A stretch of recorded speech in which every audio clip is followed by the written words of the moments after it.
السلام علیکم ورحمۃ اللہ وبرکاتہ۔ ناظرین کرام، امید ہے کہ آپ بخیر ہوں گے۔ ناظرین کرام، گزشتہ دنوں میں انتہائی اہم واقعہ پیش آیا جو نہیں آنا چاہیے، اور اس وقت امت مسلمہ کے لیے یہ تشویشناک واقعہ ہے، اور جس پر ہمارے بڑوں کو غور کرنا چاہیے، سوچنا چاہیے۔ واقعہ ہے پڑوسی ملک کا، جہاں پر دو گروپ ایک مقدس جماعت کے، ہمارے یہاں ایک جماعت جو اصلاحی کام کرتی ہے، ایک جماعت جو لوگوں کو مسجد کی طرف لے کر آتی ہے، اس جماعت کے افراد جو لوگوں کو برائیوں سے روکتے ہیں مثبت انداز میں، بہت سو کی اصلاح ہوئی ہے۔ بہت سے بے نمازی بن گئے، بہت سے برے لوگ حاجی بن گئے، بہت سے بیکار لوگ روزہ دار بن گئے، بہت سے کاروباری لوگ زکوٰۃ دینے والے بن گئے۔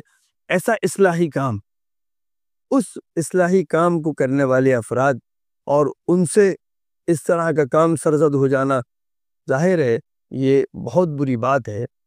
میں بات کر رہا ہوں کہ پڑوسی ملک میں گزشتہ دنوں اس اصلاحی کام کو، گزشتہ دنوں اس کے دو بھاگ ہو گئے تھے۔ ایک بھاگ مولانا سعد صاحب کی طرف ہے، اور ایک کے ذمہ دار مولانا احمد لار صاحب وغیرہ یہ حضرات ہیں۔ دہلی میں ایک کا مرکز فیض الہی ہے، اور ایک کا مرکز جو پرانا مرکز تھا، مرکز نظام الدین، وہی ہے۔ یہ دو گروپ ہیں، یہ دو گروپ آپس میں کام ایک ہی ہے، لیکن نظام کے اعتبار سے الگ الگ ہو گئے ہیں۔ کام، کتابیں، سب کچھ، طریقہ کار، اجتماع کا انداز، سب کچھ وہی ہے۔ بس بات ہے کہ اس نظام کی، کہ یہ نظام ان کے ہاتھ میں رہے گا یا ان کے ہاتھ میں رہے گا۔ بس یہ جھگڑا اتنا طول پکڑ چکا ہے کہ اس وقت یہ انتہائی شرمناک واقعہ پیش آیا کہ باضابطہ ایک طبقے کے لوگوں نے، جو مولانا سعد صاحب کے ماننے والے ہیں، انہوں نے دوسرے طبقے کے جو لوگ ہیں، جو دوسرے نظام کو چلانے والے ہیں، ان کے ماننے والوں کو بل حملہ نہیں کیا، حملے کے ساتھ ساتھ اس قدر شدت کے ساتھ حملہ کیا کہ ان میں کئی افراد جاں بحق ہو گئے اور کئی افراد زخمی ہو گئے۔ بتائیے کتنے شرم کی بات ہے۔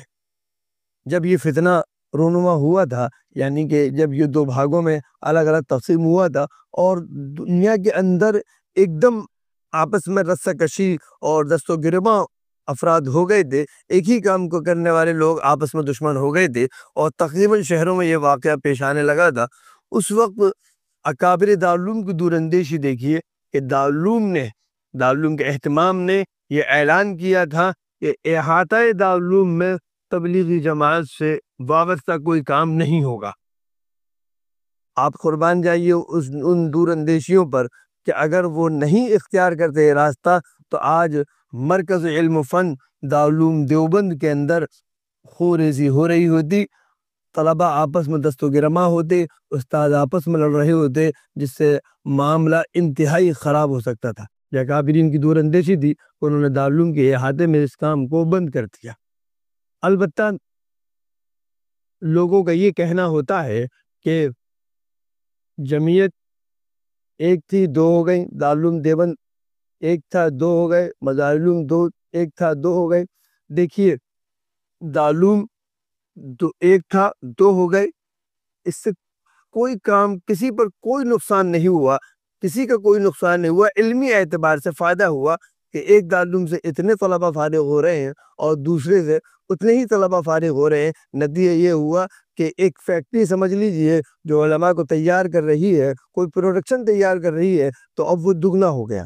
تو اس سے دنیا کی جو ضرورت تھی علمی اعتبار سے، ائمہ کے اعتبار سے، فتنوں پر آگہی کے اعتبار سے، اس میں اضافہ ہوا۔ اسی طرح سے جب مدارالعلوم دو ہوئے تو بھی کوئی وقتی طور پر جھگڑا رہا، اور پھر اس کے بعد وہ سب نظام صحیح ہو گیا۔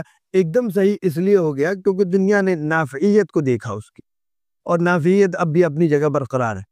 اس کے بعد جمعیت علماء الگ ہوئی، جو بالکل ماضی قریب میں، اور ظاہر ہے جب دو جمعیتیں الگ ہوئیں تو نظام بنا کام کا اور کام کی زیادتی کا۔